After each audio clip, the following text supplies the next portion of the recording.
예, 바로 저 13주차 2강 들어가겠습니다.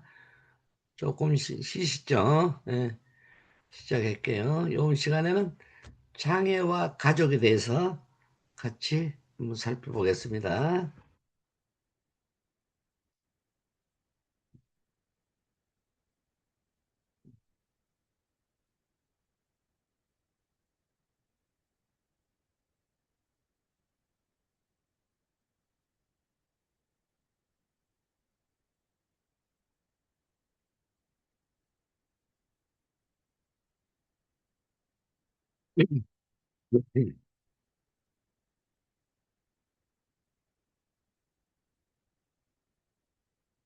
음, 장애 아동가족이란 아동과 그 가족의 욕구를 파악하고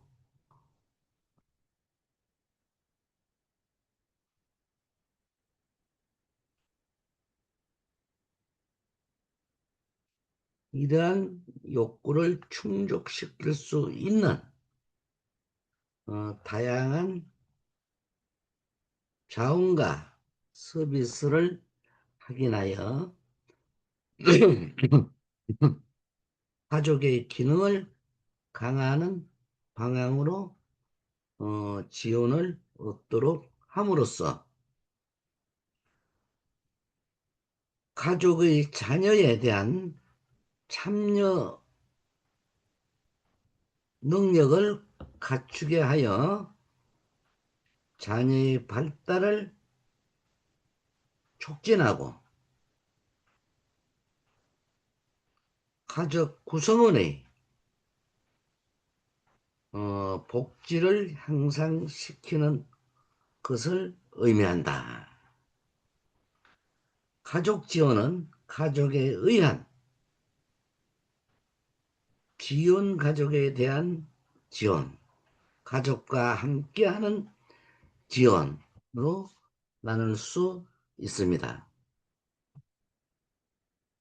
가족에 의한 지원은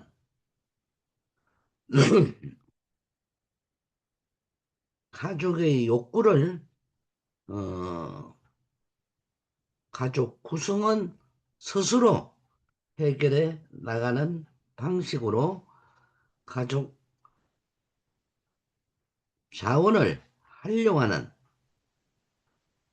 것이 주를 이룹니다.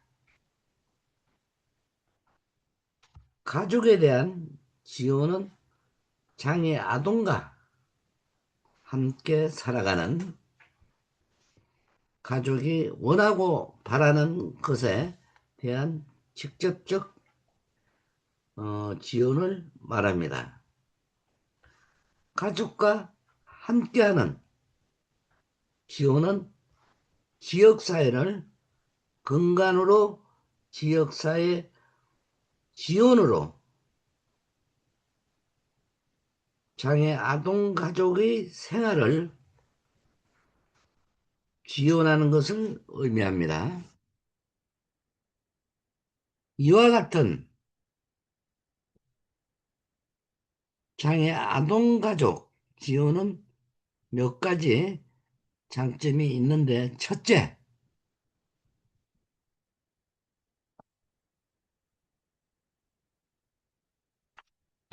부모가 지역사회 구성원이라는 일치감을 느끼게 한다. 둘째, 사회적 고립감이나 외로움을 감소시킬 수 있다.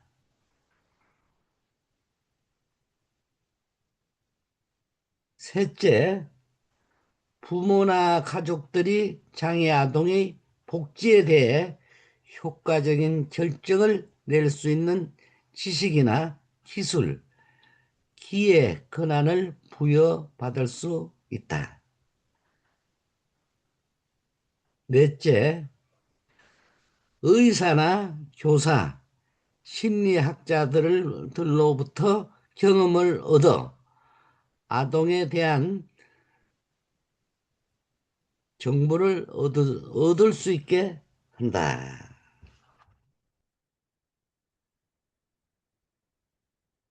어, 던스터 등은 가족 지원의 원리를 6가지로 제시하고 있는데, 첫째, 공동체 의식 강화. 두 번째, 자원과 지원의 확장, 책임과 협력. 네 번째, 가족 기능의 보호. 다섯 번째, 가족 기능의 강화. 여섯 번째, 적극적인 휴먼 서비스 실천 등이다. 이러한 원리는 가족 지원 정책이나 실천 관련 서비스가 가족의 기능을 강화하는 방법으로 실행되고 평가할 수 있는 체계로 사용할 수가 있습니다.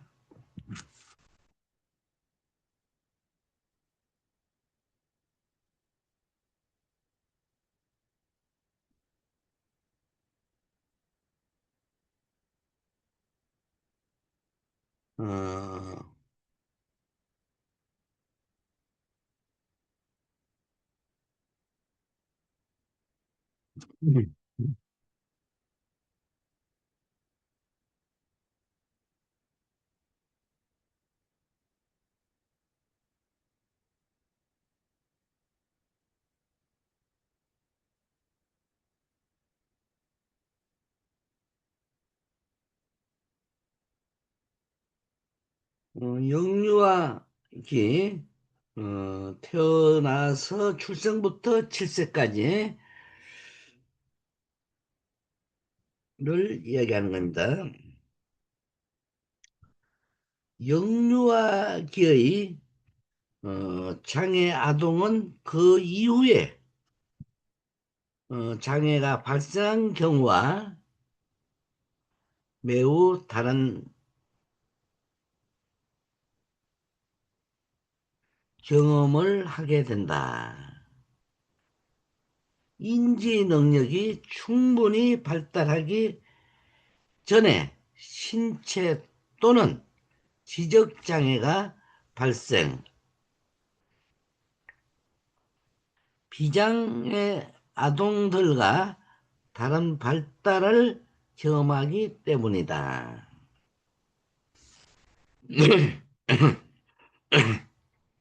지적 발달뿐만 아니라 신체, 정서 발달에 있어서도 장애로 인한 어, 지체를 경험할 수 있게 된다. 이 시기의 주된 교육은 언어, 학습, 인지, 행동 등의 재활 치료에 집중되고 주로 특수교육기관을 통해 이루어진다. 특히 지적장애 영유아는 양육자의 많은 보호를 요구하고 부모는 양육 부담으로 다른 장애 유형의 부모보다 더 큰 어려움을 경험한다. 장애 아동 부모들이 지닌 욕구나 가업을 살펴보면 정확한 진단, 형제나 친지에게 알리는 것, 서비스를 찾아다니는 것, 장애의 의미를 발견하는 것, 의사 결정을 좌우하는 것, 하는 개인적 관점을 충분히 하는 것이다. 낙인의 문제에 대해서는 대처하는 것, 장애에 대한 긍정적 의미를 발견하는 것이다. 큰 기대를 가지는 것 등이다.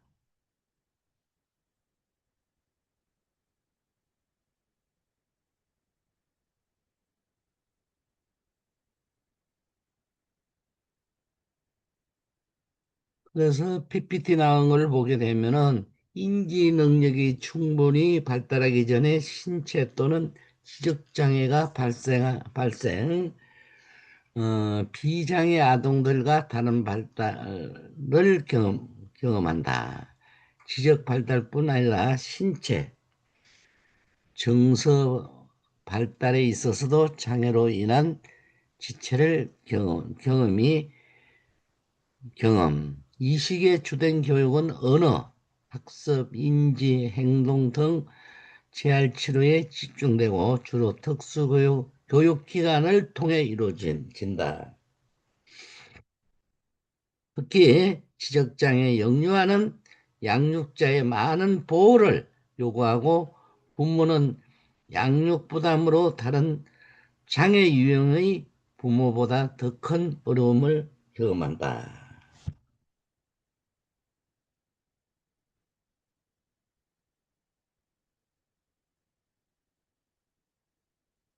장애 아동 부모들이 지닌 욕구나 가업.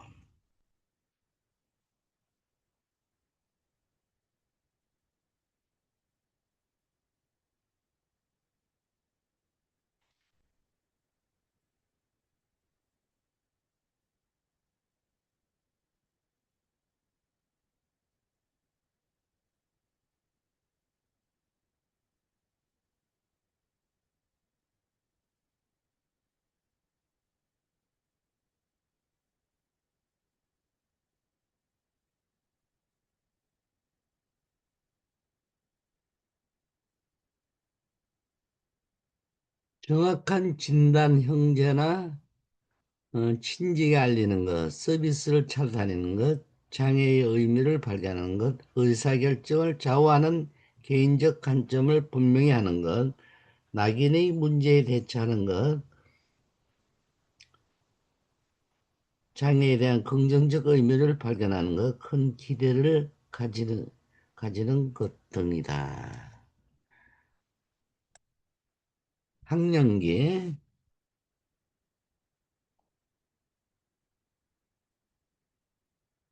비장애 아동은 학교와 또래 관계를 통해 활발한 발달을 경험한다.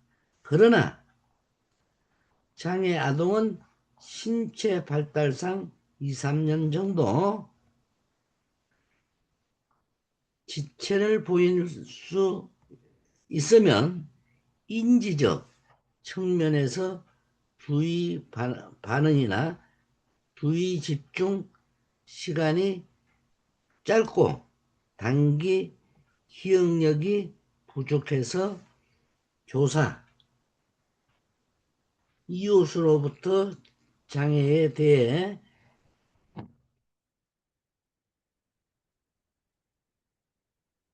이음을 감수하고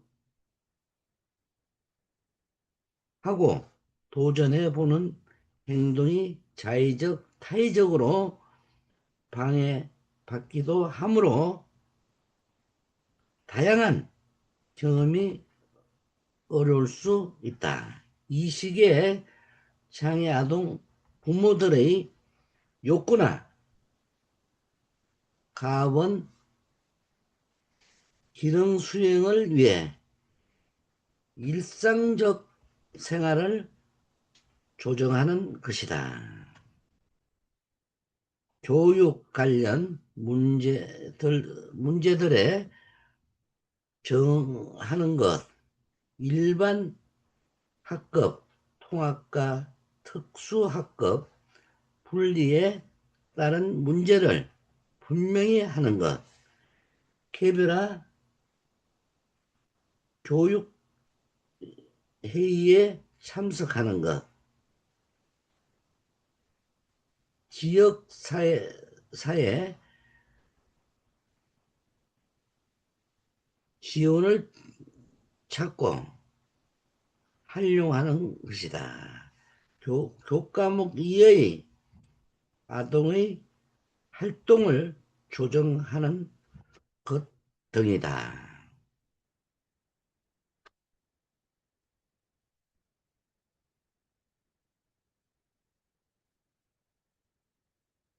학령기는 만 8세에서 13세를 학령기라고 됩니다.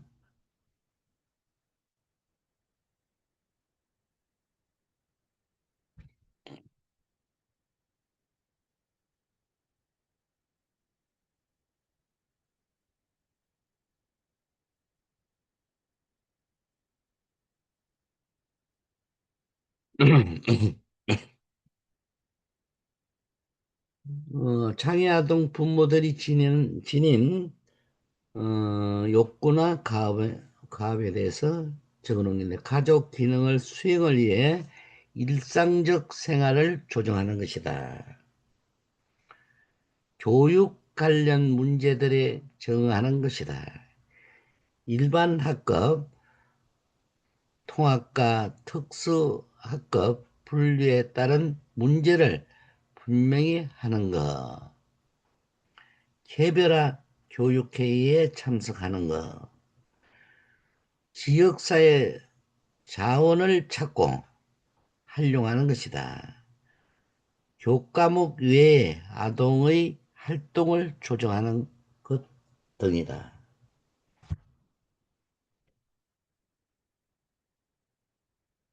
그 다음에 청소년기, 14세에서 20세를 청소년기라고 냅니다.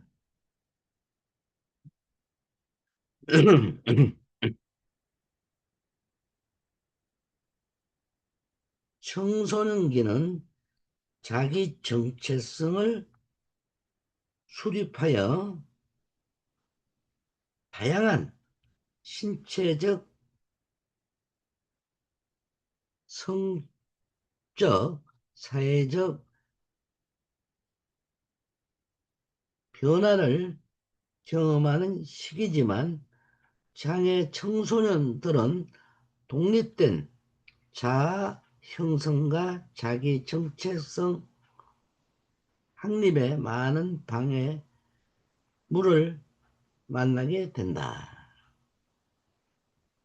장애 수용이 이루어지지 않고 타인의 장애에 대한 부정적 이미지에 집착할 때 자기 이미지가 부정적으로 수용되기 쉽다. 특히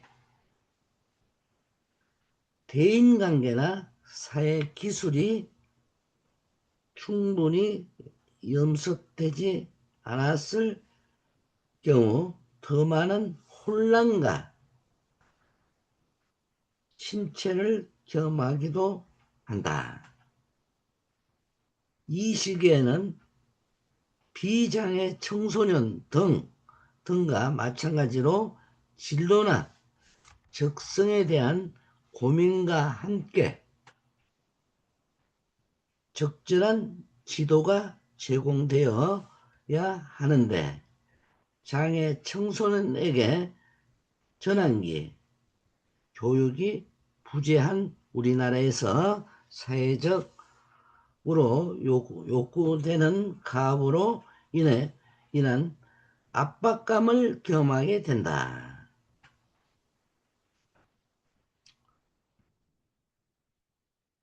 부모들의 욕구나 가업은 장애의 만성화 가능성에 대해 정서적으로 정하는 것이다. 성적인 문제에 또래들의 거부와 배제 가능성에 대처하는 것이다. 직업 생활 계획, 여가 생활 계획, 사춘기의 신체적 정서적 변화에 대처, 학교 교육 이후 생활에 대한 계획 등이다.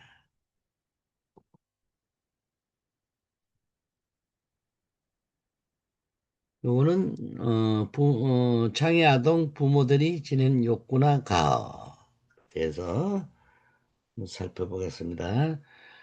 장애의 만성화 기능에 대해 정서적으로 정하는 것이다. 성적인 문제 이해,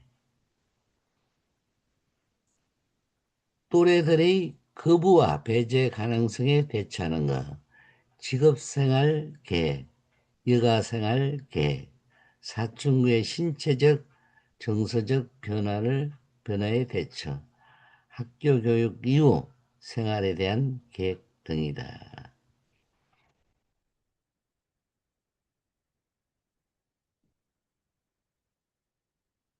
그다음에 이제 성인기.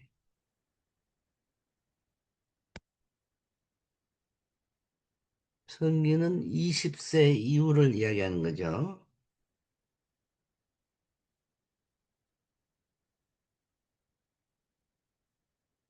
성인기는 발달 주기상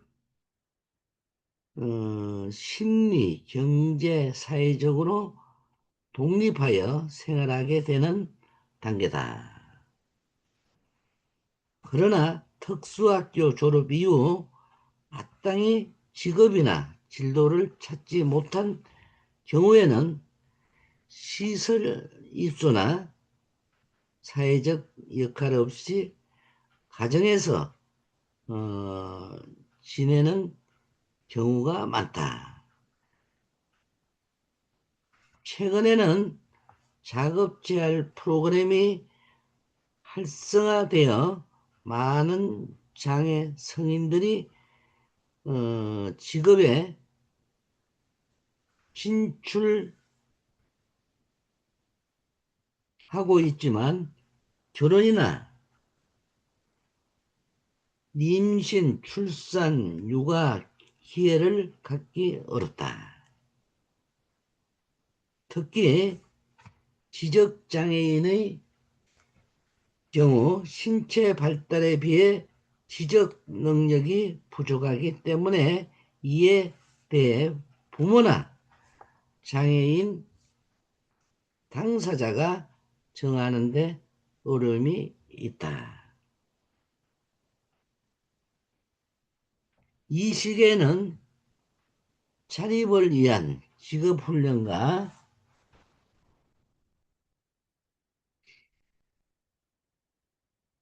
취업, 사회기술, 대인관계, 자립생활 기술 등을 훈련할 수 있는 기회를 제공해야 한다.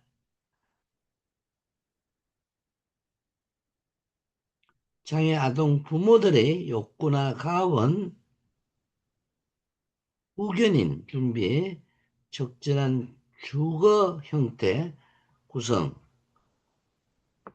구상, 서인에게 의존성이 갖는 사회에 대한 정서적 정, 가족 밖에서 사회화 기회를 갖도록 대처하는 것, 취업 및 직업훈련 프로그램을 시작하는 것 등이다.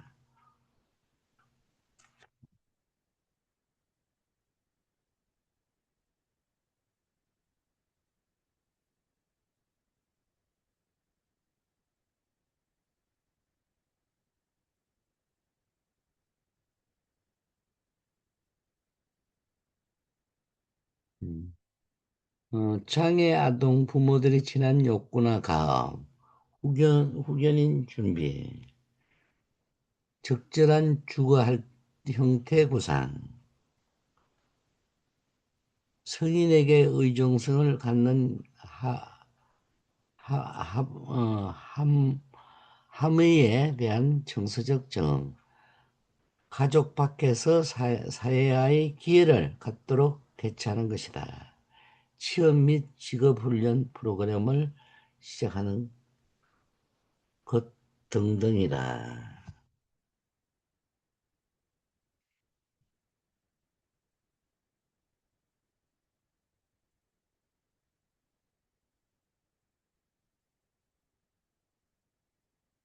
장애 부모의 양육보다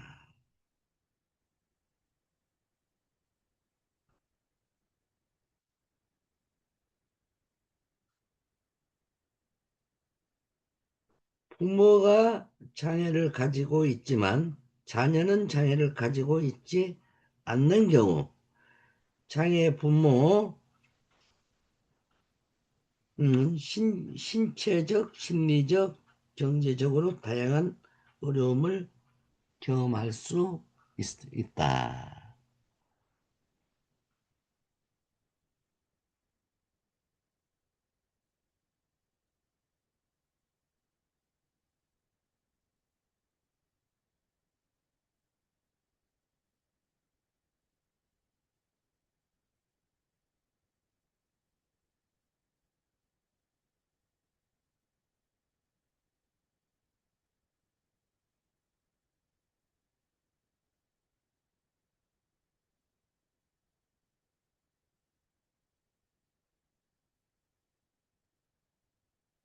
심리적 측면.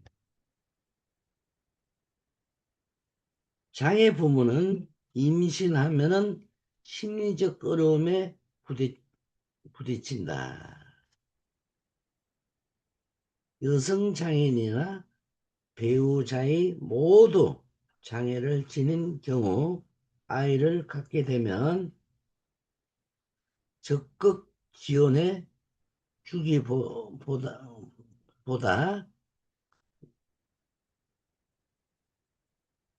그 몸으로 어떻게 애를 낳아 키우겠다고 같은 표현이 장애 부모를 심리적으로 힘들게 만든다. 아이가 자라면서 타인의 평가나 시선을 의식하게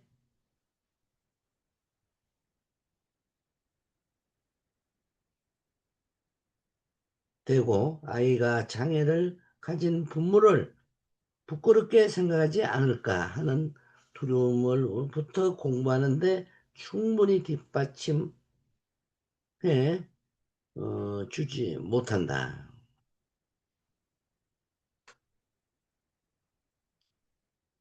생각에서 죄책감 등 심리학적 문제는 계속된다. 최근에는 이런 문제에 대해 동료 상담이나 기혼 여성 장애인 지지 집단 활동을 통해 도움을 받고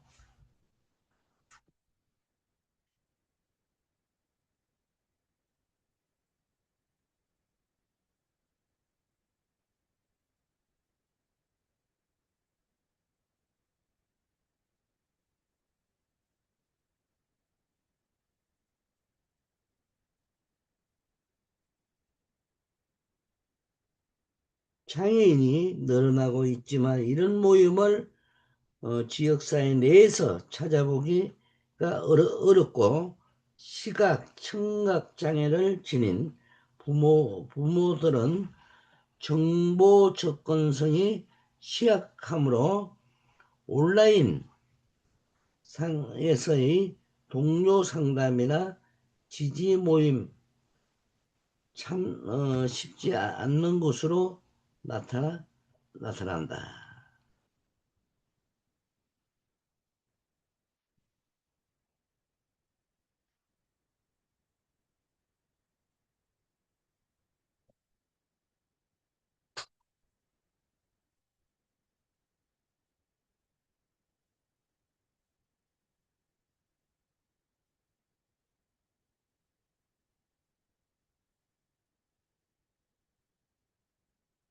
경제적 측면.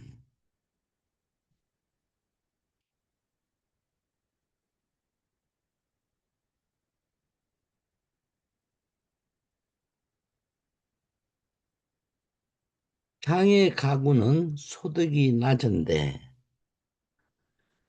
이는 장애로 인한 경쟁 고용 시장, 진입의 어려움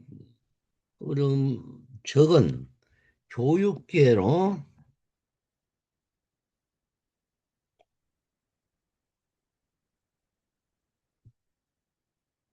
인한 인적 자본으로서의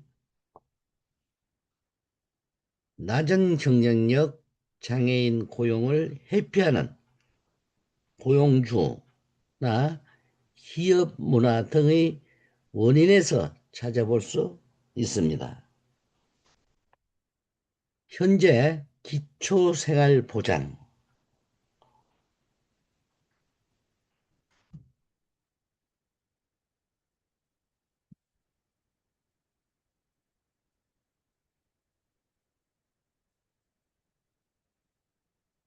수급권자나 차상위층 저소득 가정에만 제공되는 생계비나 장애수당 등의 소득 보전 제도들이 일부 장애인들에게만 혜택이 주어지고 있고, 혜택을 받지 못하는 장애 부모는 자녀 양육비, 교육비 부담이 크므로 장애 부모의 자녀 양육 수당 제도나 교육비 지원을 신설하여 경제적 어려움을 경감시켜야 한다.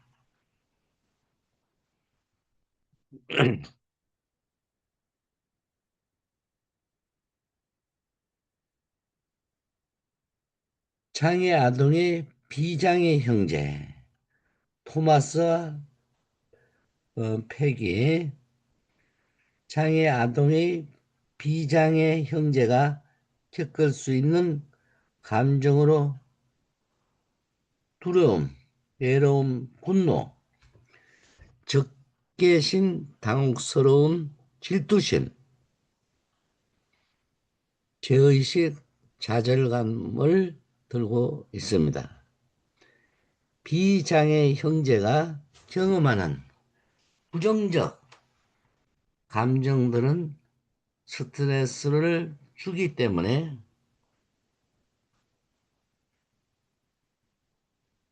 퇴행, 장애나 모방, 싸움, 신경질,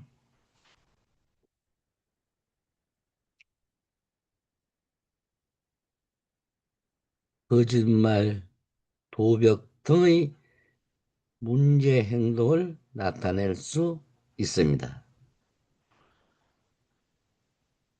모범생 증후군으로 표출될 수 있으므로 비장애 형제의 부정적 감정을 이해하고 수용하면 적절하게 다룰 수 있도록 돕는 지원 체계가 필요하다.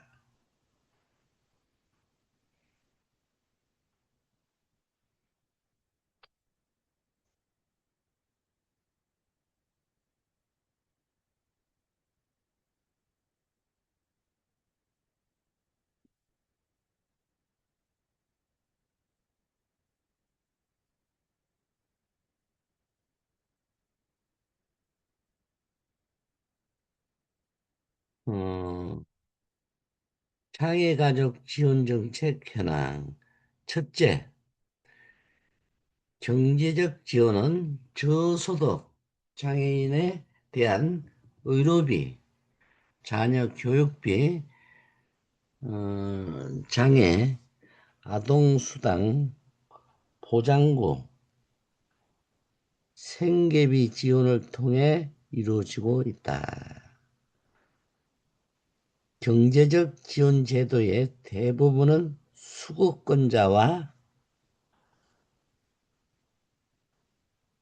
저소득 계층에 한정돼 있어 실제 소득 지원이 필요한 장애인이거나 가족들에게는 도움이 전무한 실정이다.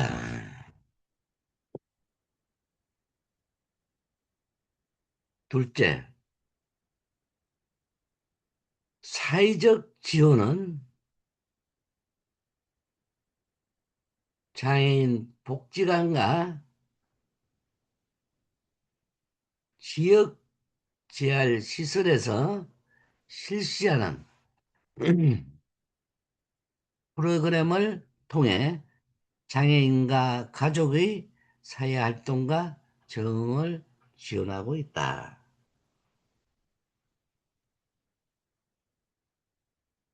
기관들은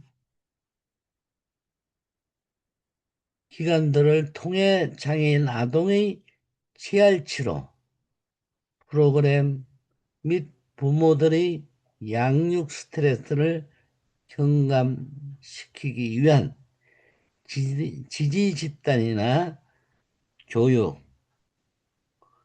휴식 서비스가 제공되기도 하지만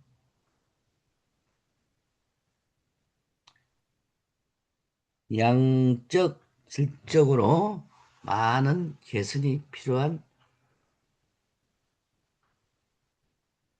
실정이다.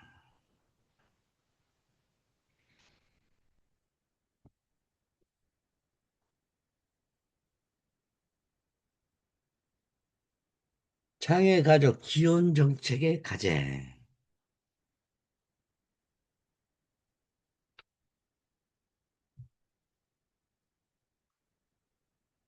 장애인 가족을 지원할 수 있는 장애인 가족 지원법을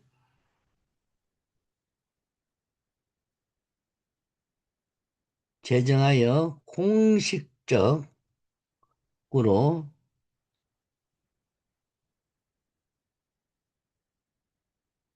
지원할 수 있는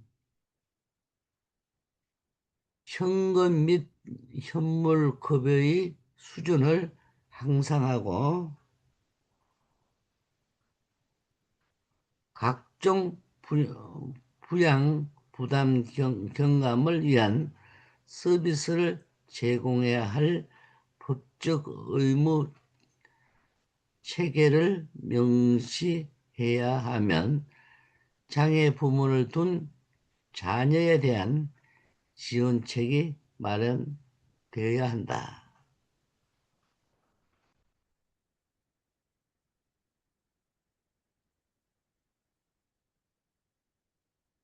장애 부모의 비장애 자녀가 경험하는 다양한 생애 주기별 욕구에 대해 공식적 자원으로 투입이 필요, 장애 아동의 가족을 하나의 재계로 보고 총체적 접근을 위해서 통합 서비스를 지원할 수 있는 전문적 발달 체계로서 가족 지원 전담센터를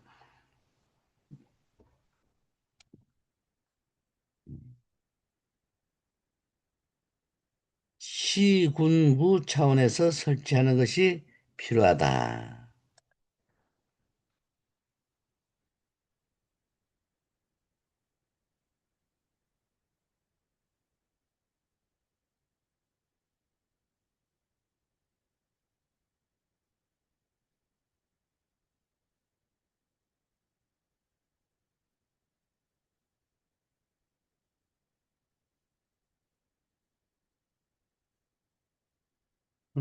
이중차별. 여성장애는 여성과 장애란 두 가지 특성 때문에 이중차별을 받는다. 능력주의와 정상 신체주의 사회에서 살아가는 장애인은 의존적이고 능력이 없으면 정상에서 벗어나 문제가 있는 사람으로 여겨진다. 남성 중심 가부장제 사회에 사는 여성은 남성보다 열등하고 의존적인 존재로 인식된다. 여성 장애인은 이러한 사회 구조와 규범 속에서 비가시적이고 의존적인 의존으로 같이 절하되면 사회적 억압을 차별에 노출되어 있다.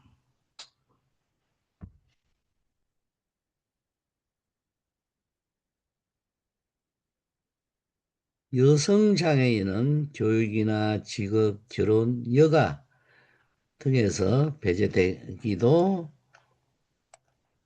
되거나 차별을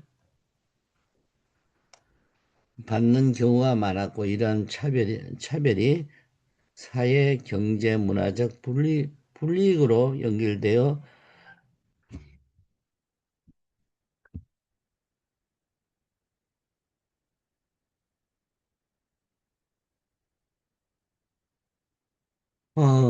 시간이 엄청 잘 가네요. 13주차 2강 마치겠습니다. 수고들 많이 하셨습니다.